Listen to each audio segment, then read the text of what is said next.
hello there, gang. It's Adam. Oh, also Patrick. We're both here. We're both of us here for you. Welcome to our 9th day of the 12 Gays of Disney, where we chat about 12 Disney-related topics in the 12 days leading up to Christmas. Today's topic is queues. Yes, queues. We all wait in queues, don't we? It's just a big waiting game at Disney, isn't it? It certainly is. It certainly is. Now, some of you may recall, we have done a Fab 5 Queues episode way back in episode 141. Check that out if you want to hear our favorite queues. But today we're talking about queues in more of a metaphysical sense. I don't know what that means. So we're not talking about Disney queues? We're not talking about Disney queues while we talk about Disney queues. Yeah. Yeah. Okay. Excited to see where this goes. Queues, Patrick. Are you tired of waiting in line? In so many ways, Adam. I'm just tired of waiting. When will my life begin? Who can say? That is the longest queue of all, isn't it? I suppose Rapunzel waiting in her tower. It's just a long queue. I thought you were talking about life. Life is also just a long queue. Yeah, that's true. That's true. I like queues. I don't mind waiting for rides, actually, in a Disney park. It gives you a chance to sort of calm down and relax a little bit.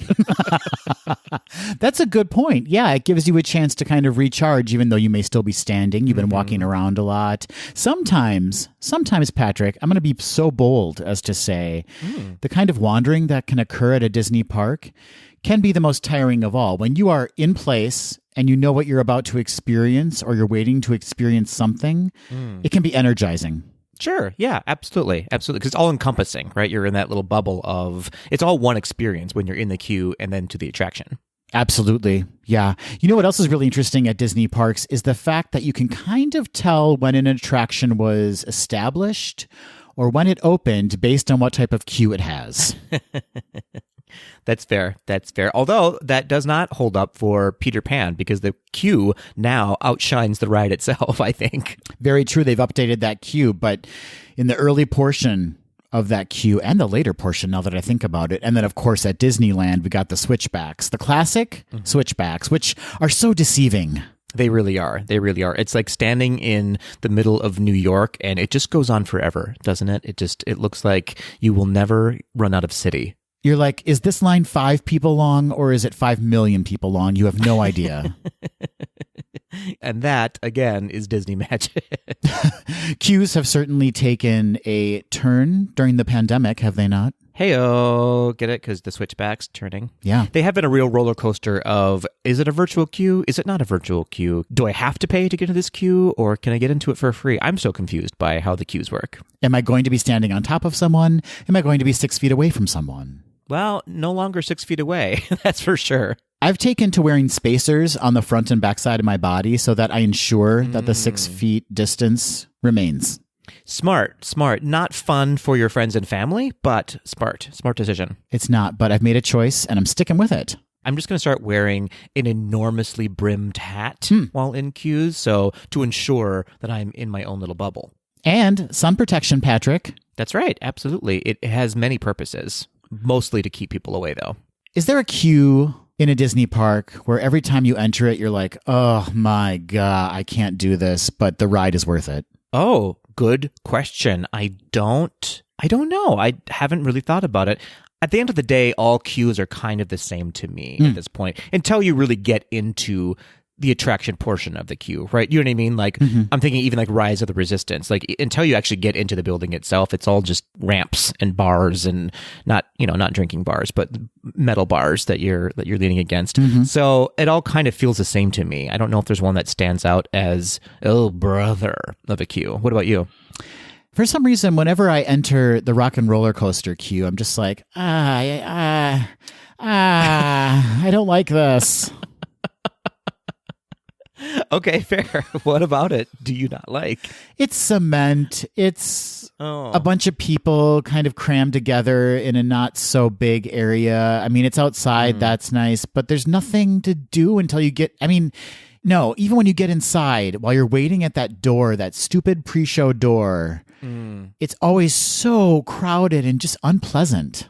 Yeah, that's true. That is one where the use of fill in all available space makes absolutely zero sense whatsoever because no one is getting anywhere faster by cramming themselves in. It's the same amount of people no matter what. Like you can only fit so many people in one spot, right? So what are we what are we doing here? What is this solving for? I don't get it. It's an unfortunate set of circumstances, that queue. It's cement, and then you get inside a cramped area, and then you're watching the pre-show, which, do we need the pre-show still? Can't we just go straight to the attraction? It's all very just upsetting to me, Patrick. I can't stand it.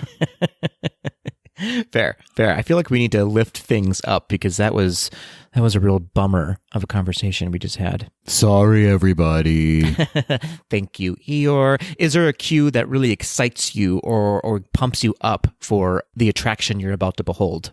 Way to throw that back in my face. Thank you so much. You know what I think does a really good job of getting you into the world of the attraction, and one that I fully experienced our last trip for the 50th, was the queue for Flight of Passage. Oh, yeah, that is a really beautiful queue, isn't it? There's something about that climb that lifts you, and I don't mean literally, like that climb up that mountain, you feel like you're going to experience something grand. Mm-hmm. I love the sort of like gradual shift of the queue as well, where you're sort of walking through the mountain and then you're in sort of the mountain and then you can start to see sort of where development has happened and then finally you're in the lab and finally you're on the attraction itself. It's really cool. It's a good sort of gradual shift into the attraction itself. Yeah. Is there a standout queue for you? I mean, we talked about them in our Fab Five, but I can't remember.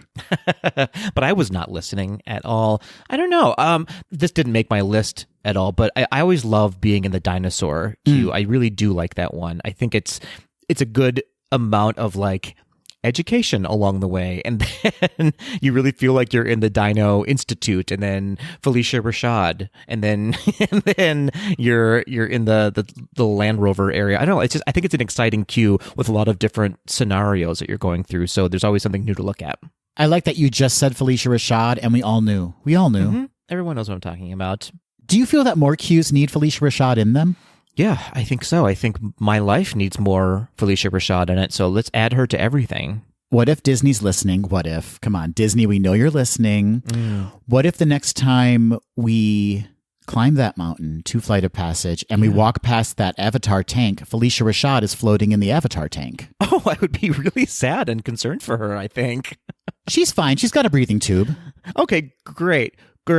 I don't know if that's the best use of her talents to be just floating in a tube, but as long as she's comfortable and she wants to do it, consent is key, everybody. Would you feel better if she was your Navi guide? I would feel much better if she was my Navi guide. Can you imagine Felicia Rashad screaming Sivako?